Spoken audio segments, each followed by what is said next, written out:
not going to break any news here. The offense has been so painful to watch, and the entire planet agrees. And when that's the case, I sit there and I think, and I ponder, and I wonder, why? Why does it look this egregious? And this is what I came up with. And I feel very passionately about it. They want it to be this way. They want to be elite at not turning the football over. When you ask, what does the offense do well, Brodes? And you struggle to come up with an answer, they are elite at not turning the football over. They have it down to a science. They have the mathematical equations all mapped out. They don't care how ugly it is. They don't care what it looks like. They're winning at an epic elite rate. This is all part of the master plan. And it sounds crazy. But this offense can win another Super Bowl as is. Now, it needs to be married to this awesome defense. But the truth is, they are married to this beautiful defense. So this offense can win another Super Bowl. 215-592-9494. Do you believe the Eagles can survive? It's not about what it looks like. It's about the way they effectively get it done week after week after week after week in some way, shape, or form. Whatever that game is calling for, they have the answer. And it's not just a 5-game sample size, a 6-game sample size. We're talking 42 games under Nick Sirianni where they win 40 of the 42. I'll say it again. 40 of 42 NFL games under Nick Sirianni when winning the turnover battle. This is all part of the plan. 215-592-9494. Let's listen to Sheil Kapadia, who was on The Ringer on his podcast, and he had this to say about the offense. What if everyone's overreacting to the offense? Okay, they're 11th in DVOA. They're 8th in passing DVOA. What if turnover avoidance at all costs is actually the right way to play? Over a 31-game sample over the last 2 years, Sean, the Eagles have turned the ball over on a league low 5.1% of their offensive drives. To put that into context, the league average is 10.6%. So they are half of the league average in terms of turning the football over. And during that stretch, they are 26-5, including undefeated in the playoffs and a Super Bowl victory. And including the toughest schedule in the NFL this year.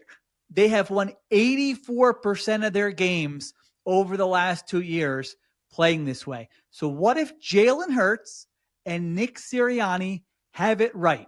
What if they watch other teams like the Kansas City Chiefs play the Denver Broncos last week and lose because Patrick Mahomes throws an interception in the red zone, and they watch that and they say, see, we aren't doing that. And they say, you know what? You can say there's a randomness to turnovers, and that's true. But they say, what if I told you that Jalen Hurts has the lowest rate of turnover-worthy plays in the entire NFL? Just 1.2% of all of his snaps this year has been a turnover-worthy play. So part of this is actually in your control. I'm not telling you I enjoy sitting down every Sunday and tuning into this mess. And I'm even one of those guys that anticipated a season where you win ugly. But you appreciate it because Jalen is awesome at winning. And even with me having those expectations, I'm somehow floored with the amount of 3-and-outs and with the disaster of, these route concepts and how they can't do a damn thing and how they can't run the ball and the offensive line and blah, blah, blah, blah, blah. All of it. It's painful. And I knew that there would be painful moments, and I'm still in disbelief. So I'm not telling you I love it. But I'm telling you, the results are there. And I know for damn sure that Jeffrey Lurie and Howie Roseman pour a ton of assets into the analytical data to give them advantages throughout some of their thinking. And this must correlate with some of the results that they're getting with that department. It has to be. Everyone talks about how you're always ahead of the game if you're a successful franchise. Maybe this is them being ahead of the game. Maybe it makes more sense to have 25 touchdowns with 2 interceptions instead of 40 touchdowns and 13 interceptions. I'm just spitballing numbers, but maybe being elite at not turning the football over is more important than anything else in the world.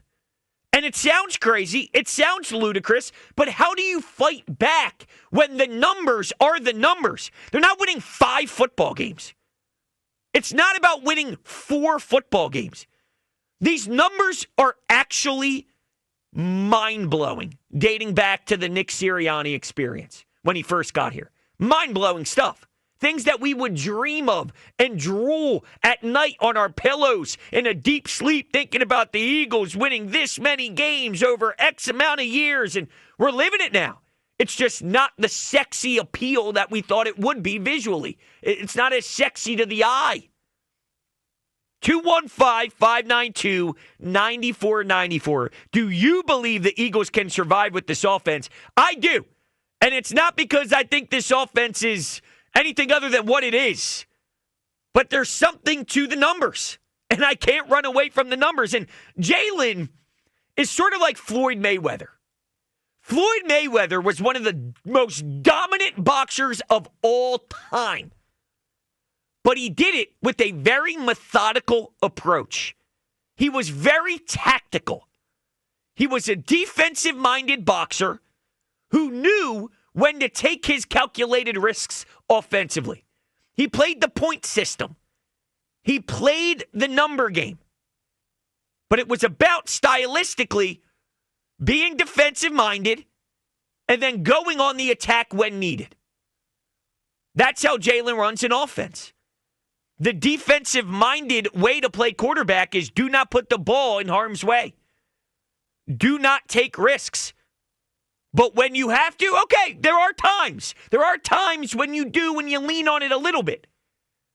But it needs to be the right moment. It needs to be the right feel. And that's how Jalen attacks his craft. It's crazy. It's crazy how bad it looks, but the winning is more than just the defense is super elite. That's your strength by far when it comes to the personality of the team. They are spectacular defensively and clearly rolling into form. But it's more than just your defense is doing everything. They don't view it that way. They view it as the offense is doing what they are asking the offense to do. You're not putting the ball in harm's way. And that's what they're getting out of their offense. And then they're leaning into their strengths, which is their defense. Similar to last year, they leaned into their strength, which was Saquon Barkley. When that's part of your personality as a team, you lean on it. You lean on Saquon. This year, they're leaning on the defense. They don't look at it as, well, the offense isn't doing the job and the defense is doing the job. They look at it as, we have 53 men. How do we put our 53 men in the best position to succeed based off of what we do? You don't turn the rock over. You dominate the football game, defense. Let's go to war. And that's what they do. Not telling you it's my favorite, but it's what we got.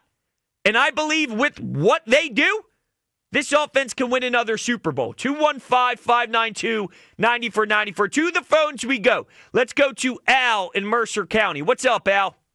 You know, I think I'm going to agree with you to the point where I think their philosophy is with this team, with this dynamic, with the way they're playing, their philosophy is we're going to play this way and we're going to set ourselves up to play every game at home in the playoffs and take our chance in the Super Bowl, because I think if they have to go to, let's say, L.A. on the road for the NFC Championship game, they may have to score in the 30s there, and that could be a problem, but they're trying to avoid that.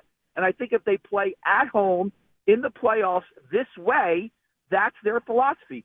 Because I have friends who tell me, well, the offensive coordinator doesn't know how to scheme. He doesn't know how to get guys. I said, no, the guy don't get to this level of coaching and not understand how to run schemes, to throw the ball over the middle into coverage, to take chances downfield. They know how to do it. They're just not doing it, and this is their philosophy. They want to play this way. We're going to play at home all the way. We're going to grind it out, and we're going to take our chances in the Super Bowl with this way. Yeah, and Al, I appreciate your phone call. I do disagree a little bit with a couple of things, but I appreciate your call. I don't know if you go to L.A., it automatically means you need to go score 30. This is the same group that just went to Green Bay and held that squad to what? Was that the 10-7 game?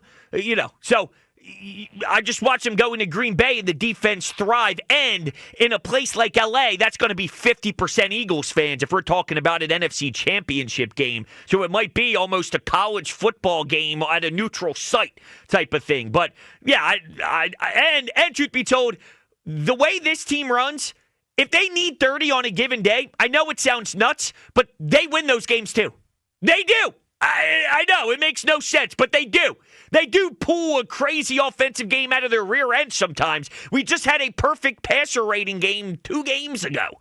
So it's not impossible for them to thrive and flourish in unique ways if it's calling for that. They were down against the Rams, and in the second half, it turned into a monster show for A.J. Brown, and they found a way to flourish and get it going in the second half, and boom, sensational. So, all across the board, there's so many different ways for this team to win, but they go into it thinking about not turning the ball over as their number one priority. So that's my first takeaway from your call. The second takeaway from your call is this. I do think Kevin Patullo is raw at this. It's his first time. I do think he's raw at it.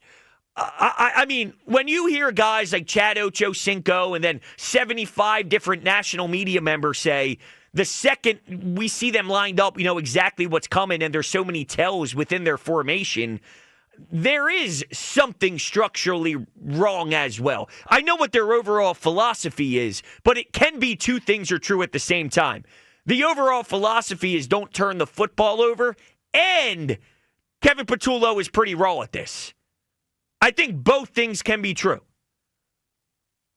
Now, do I think he's the most egregious offensive coordinator to ever live? I don't know. I'm not the biggest fan, truth be told. I do, because everyone says, if you're maybe a Jalen hater or someone who doesn't think Jalen can do X, Y, and Z, your fallback is you think Patullo is stupid? Listen, there are a lot of stupid people in the NFL. There are bad GMs. There are awful quarterbacks. There are bad coaches. There are bad coordinators. Yeah, there are people who are incompetent in their roles. Yes, that is a thing. So it could very well be true that Coach X is just awful. People don't like to fall back on that because it's, quote, easy. But sometimes the easy thing to point out is the right thing to point out. Sometimes. No, sometimes it's not, and it's more complex, and there's layers to it. But sometimes it's not overcomplicated. You don't have to overcomplicate it, I should say. And sometimes coaches are just bad. And if I had to guess, I'd say Kevin Patullo is probably a little bit overmatched for a team that's trying to win a championship, but they're working around it due to their intense focus on not turning the football over. And that's where Jalen's strengths of decision-making and holding onto the football may actually make you not hate Kevin Patullo as much as you might in any other circumstance. Believe it or not. I know. None of it makes sense. None of this makes sense. But this is where we are. And mathematically, the numbers tell you. When you focus on not turning the ball over, this is what you get. Winning at an epic rate that everybody's trying to chase. And it is the most upsetting, uncomfortable watch I've ever seen in my life. Do you think they care? Do you think Howie Roseman cares how it looks if you're 8-2, beating Green Bay, beating Detroit, beating Kansas City, beating Dallas in Game 1, beating the Rams, beating Tampa Bay? I mean, these are all the NFC contenders, all of them. You're beating all of them. You're beating all of them at home and on the road. I'm not enjoying it all, unfortunately, because I'm like you. I want to see something sexy. I want to see something fun. I want to watch this offense thrive, and it's the farthest thing from it. But they know their O-line isn't giving the blocking the way they need. They know the run game isn't there. So how do we win with this being the circumstance? We're trying to go back-to-back. Many teams don't hang physically. You're seeing that with the offensive line. So we need to shift a bit about what we do here. And this is the way they're shifting. And look at it.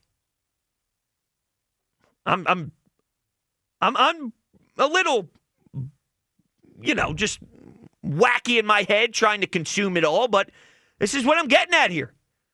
And I think the offense can win the Super Bowl this way. It's different.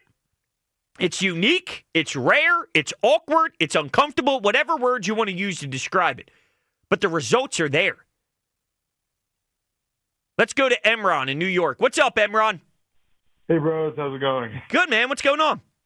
So, I'm going to answer your question, but then it depends on something, and I want to get your thoughts on that. Okay. Depends. So okay. In theory, absolutely. Playing this mistake-free football with an elite defense is a tested and true formula. Look at the 2018-29 Patriots. It was one of the most heinous Super Bowls of all time when they won 13-3, basically on a Gilmore pick on the last, drive. So I absolutely think so. If we can, especially if we get home field advantage and we can get some semblance of a run game, I think we can win this way. And honestly, like you said, it's not like by the way, we have really bad passing defenses coming up in Dallas, Chicago, the Commanders twice. And I think even the Buffalo is not good. So we don't need to be an offense averaging 35. If we can find some semblance of a passing game, then scoring 25 points, then I give us a really good chance of winning. And I feel confident we can do that. But for this one question, I want to get your thoughts on. Okay. So do you think – I think this is really the only way it doesn't happen is if the locker room is turning on Jalen, which I don't think so because of the Mailata clip I watched. I heard you play Brandon Graham. I know him and Goddard are tight. Devontae and him are tight.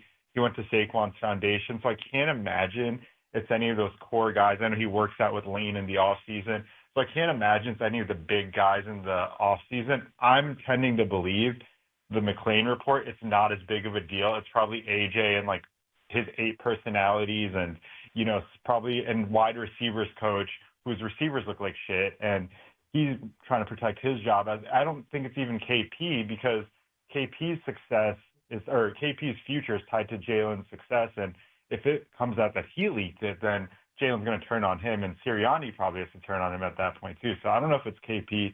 I think it could be a bunch of smaller players, but that's really, I think, where we lose it. It's possible. The locker room is revolting. No, you're right. It's possible if it goes down that path. And Emron, thank you so much, that this thing can spiral out of control. My thought on it is it's definitely toxic. Definitely toxic in that locker room. And I think it's more than just A.J. Brown. Now, winning and maybe winning another Super Bowl and I think they hate the way mathematically they're going about this, and Jalen is the face of it. And I do think it's possible to have a lot of friction in that locker room because of the way they're doing this. But if it results in another Super Bowl, do they care? Maybe, because it might impact their future paydays. That is a big unknown. That's a big question mark. I don't have the answer for you on how that's going to play out. I actually do have concern that it is now a watch your back type of locker room because you got to watch your back. You don't know who to trust. You don't know who's leaking the information, and that's just not a successful working environment. So I do think there's something to that, and it's a big what if, but that what if is probably not as far away than you think if it's getting that ugly internally. And it does seem to be trending towards getting that ugly internally. In fact, let's listen to what Deshaun Jackson had to say on his podcast about AJ and Jalen. Take a listen. I'm a realist, and I got to speak the facts. I feel like he's brought a lot of attention upon himself. I think he's a hell of a talent. As a wide receiver, you should want the ball. But when you're in the instance where you're doing these gimmicks or you're out on social media or you're on Twitch or you're saying all this, it brings more attention to you, right? And if you're going to bring the attention to you, that means you have to be on your game that much more. Your game got to be superior. Your game got to be top tier. And I feel like the attention he's allowed himself to bring to now, it's like it's a few passes that are thrown his way, one-on-one coverage, and he's giving up and he's not running full speed. Like all that stuff you probably could have got away with if you didn't bring all this attention to yourself. But now it's like we see it all. And as you could tell, it's something else going on. And I got a great relationship with him. I respect him. I can't say it, but I know it's something else going on. That it's not all about football. It's not about X's and O's. I've had situationships with quarterbacks that I didn't necessarily like. And I'm gonna just be honest. And when it ain't there, it sticks out like a sore thumb. That's all I'm gonna say. So obviously, him and AJ are just not on the same page. The football field would have told us that. We don't need Deshaun Jackson to confirm it, but he basically is. But I guess if we want to try and talk about turning on Jalen, it seems as if, based off of the context clues and what he's saying, they're not, or he's not, AJ, isn't turning on Jalen Hurts because of anything football related. It seems like he's moving off of Jalen because of something else, which then would at least allow, in theory, others to still buy in to this philosophy, even if Jalen is the face of this non-turnover football. It's not about X's and O's. It's not about what happened on the field. Maybe there's something that happened in their personal lives that really broke their friendship up. I don't know. It seems like it might be closer to that than anything actually in uniform, which then would allow any of these other guys to still buy in to this mindset that Jalen provides because, let's be real, the winning attitude, doing whatever is necessary, keeping the main thing, that definitely is a huge Jalen Hurts description. So he does have a lot of power in the way they're running this thing, and if it works at this clip, who's to fault him? Just because it's not the most beautiful thing in the world. But I don't know. I'm all discombobulated. I really am. I'm trying my very best to try and figure out exactly why the viewing experience is this way. And I feel I'm getting somewhere from a logical standpoint. That this is the way they want to rock. This is the way they want to attack. They want to be elite at not turning the football over. And when you combine that with how special this defense is, that can win. Because I know it doesn't show it or say it on paper, but that zero turnover with your defense being this remarkable is just as important as an offense that can be free-flying, put up 4 touchdowns, also have 2 interceptions. The 0 turnovers is equivalent to 4 touchdowns and 2 interceptions. That's the way they view it. That's the number crunching, and then bada bing, bada boom. It might even be better. It might even be more efficient. It may even be the best way to do it. Like, I think this offense can actually win another Super Bowl as is. And it sounds crazy to say, but I believe it. All right, let's go to Al. You're on WIP. What's up, Al? Brodes, what's up, man? What's up? Long time. Love listening to you. First time caller. Thank you. I think the talent that we have, the history that we have, and the tomato cans that lay before us before the actual big games, I think the Eagles putting it together is more of a sure thing than the Flyboys in a shootout. Oh, wow. The Flyboys in the shootout this year is A+. Lights out. Just get through the overtime. That's all we need to do. Yeah. The one thing that I haven't heard at all, and listening a lot, I haven't heard anything. I know quite a few people that have been on reality TV, and how those producers work to push narratives and get questions out there and make people think. There's a whole lot of nonsense coming out of this locker room, a lot of dispositions on people's faces that are bad, and Hard Knocks. Regular season Hard Knocks is in the NFC East this year. How many of those people are pushing narratives and putting things in people's heads to make them feel some type of way And it's showing it's showing on the field, and now everybody's starting to think and feel differently. Wow. Holy smokes. I never thought about. Now, do I really think that's happening? No. But I'm all in for a conspiracy theory. Just asking AJ, hey, you only got 3 catches today. How does that make you feel? Now his wheels are turning. And then you start talking to other players and asking them questions. Now their wheels are turning. Could you imagine if that's what this whole thing boiled down to, is HBO Hard Knocks? It's wild. I haven't heard anybody talk about Hard Knocks at all since I heard about it before the season And think started. about the Giants. You got Abdul Carter getting benched and firing the coach. Commanders are just free falling after last year. Dallas is kind of Dallas, but. But Jerry Jones got rid of Micah Parsons. Oh my gosh! How did I forget? Yeah. There's drama everywhere. But is that just football? Let me ask it. Is that just the NFL? Like, isn't that always happening? Jerry Jones being a moron. Well, that is because he probably saw drama everywhere else, and he had to stir up his own. And there sure was drama in 23 with us. There wasn't any Hard Knocks that season. Yeah, there was a little bit of drama, and it was basically just A.J. Brown. Now everybody's faces look a little cross, and there's just little things here and there. I love the thought. You never had any leaks. And thank you so much for the call. I love the thought. I do. I really appreciate the thought. But the more and more I think about it, I do just think football is wild. And this league is, you know what they say about the NBA all the time? Maybe not so much as now, but it's just insane drama. The NBA is just insane reality TV. That's what they always say. I don't know if it still has that same pop, but it's nuts. It's ludicrous. It's insane. I feel like the NFL world is just nuts. And it just so happens that this is the year that we have the TV.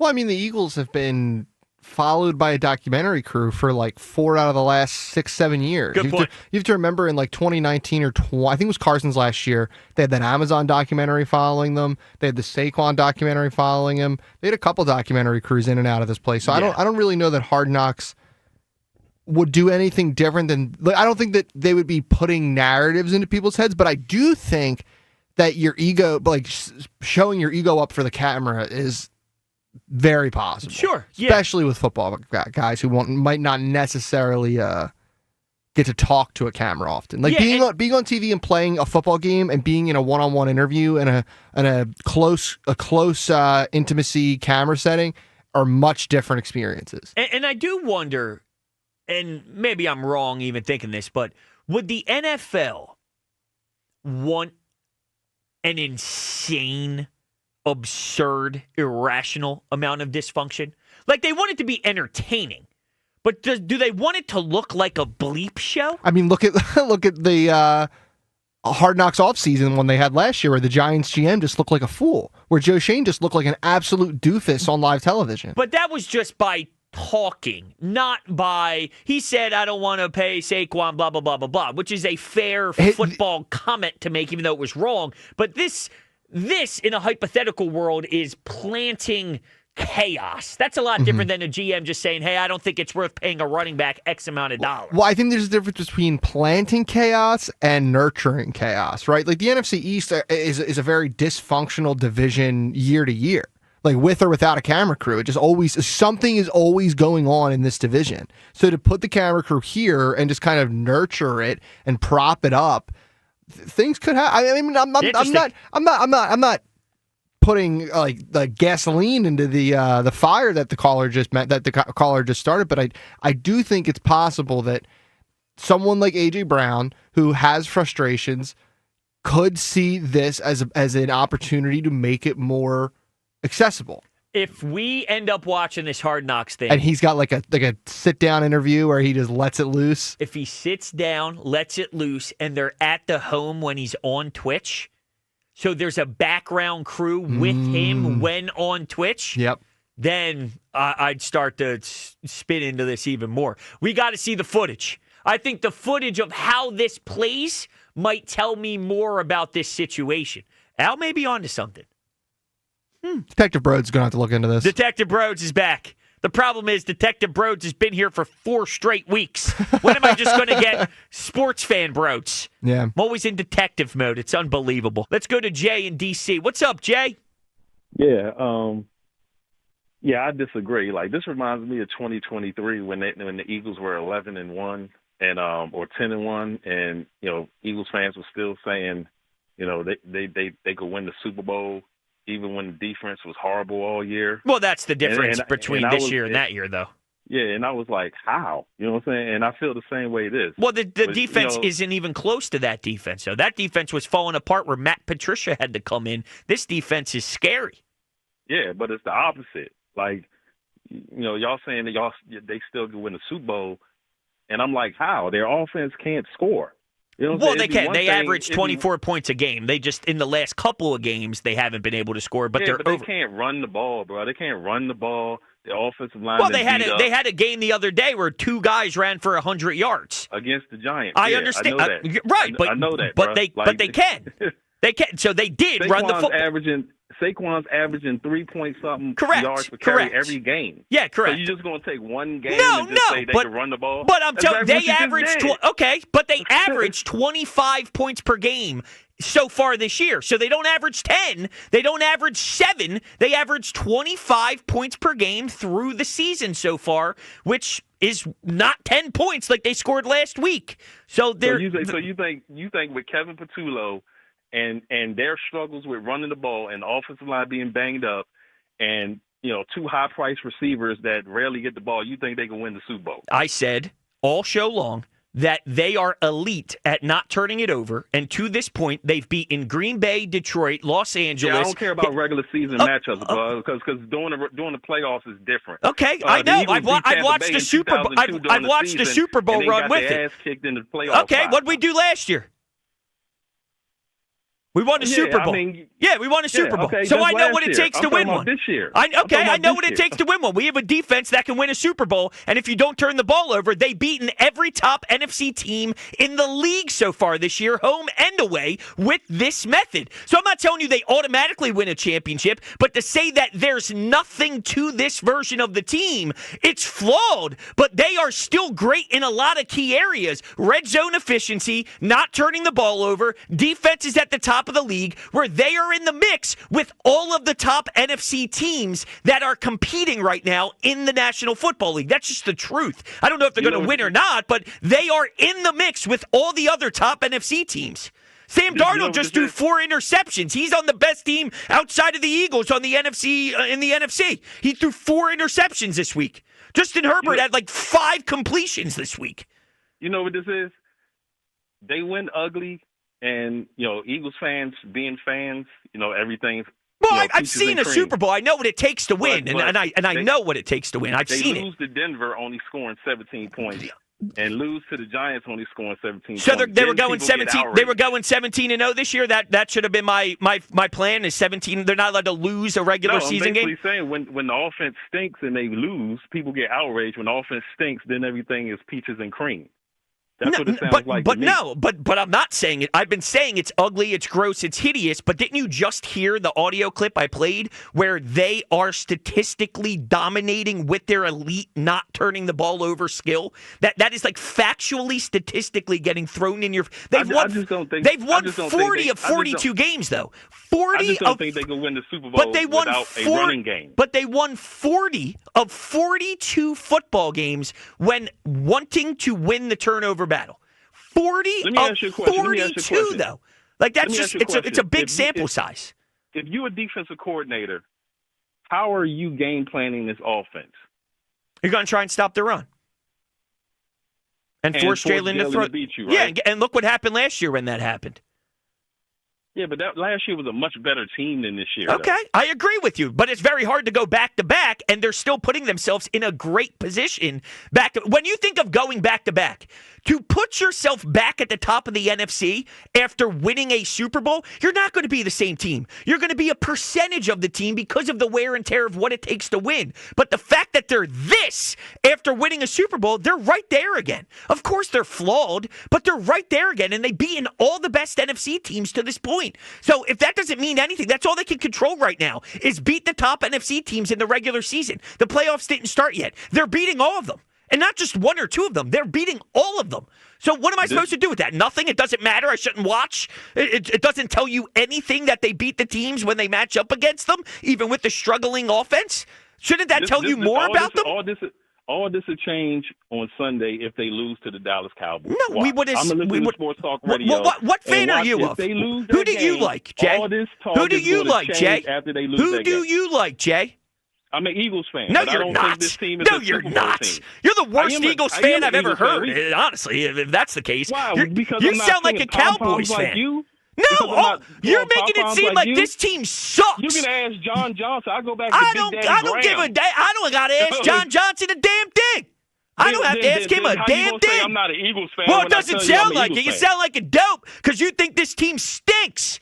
They don't sound like a dope. You do. Okay. Oh, you sound like a dope. Now you calling names. Yeah. Now you going name Yeah, calling. you see, yes, I'm calling you a dope about a sports opinion. Welcome to Sports Talk Radio. You want to call me a dope to my face? How about that? Oh, yeah. Oh, wow. Oh, man. You're a tough guy, Jay. Yeah. You're a tough guy. Yeah, you're a tough guy. You're damn right I am. Well, you're not allowed to say that on the radio. Come on, man. You're getting all upset because I called you a dope? Oh, God forbid. That was no Eagles fan. You're allowed to be critiquing this team. You're allowed to be disappointed and upset with this team. Without a doubt. There are things you could talk about with this team. But that, and he kept saying you guys, by the way. Every single time he mentioned the Eagles. You guys think, you guys. When you're an Eagles fan, you don't call other Eagles fans you guys. So that's number one. That's number one on the radar of any host. When people go, you guys, you're not one of us. So that's the first tell. Number two, I'm not telling you have to believe that they are absolutely destined to win a championship. And you don't have to say that they are going to win a championship. I'm not even saying that. But, there is something to be said about winning 40 of 42 football games when winning the turnover battle. There's something to be said about beating Green Bay, beating Detroit, beating Tampa Bay, beating the Buccaneers, beating Kansas City, beating all these teams. There's just something to it. And what you can't do is say they're not in the mix. They're in the mix. Whether you like to admit it or not, they are in the mix. They're in the mix. They're flawed. They're not the same version of last year. No one wins the Super Bowl and comes back a better team. Like, it's very rare you come back a better team. The question is, can you put yourself back in the mix? And if you feel this defense isn't elite enough to win a championship, that's foolish. This defense wins this is a style of defense that is a championship caliber defense. Is this offense? It's limited. But the numbers support that their elite ability to not turn the ball over is absolutely a factor that can result in a championship. It'll be ugly. It'll be an ugly style. But the numbers that were just played for you describes how not turning the ball over equals winning football, and especially when it's married together with this defense.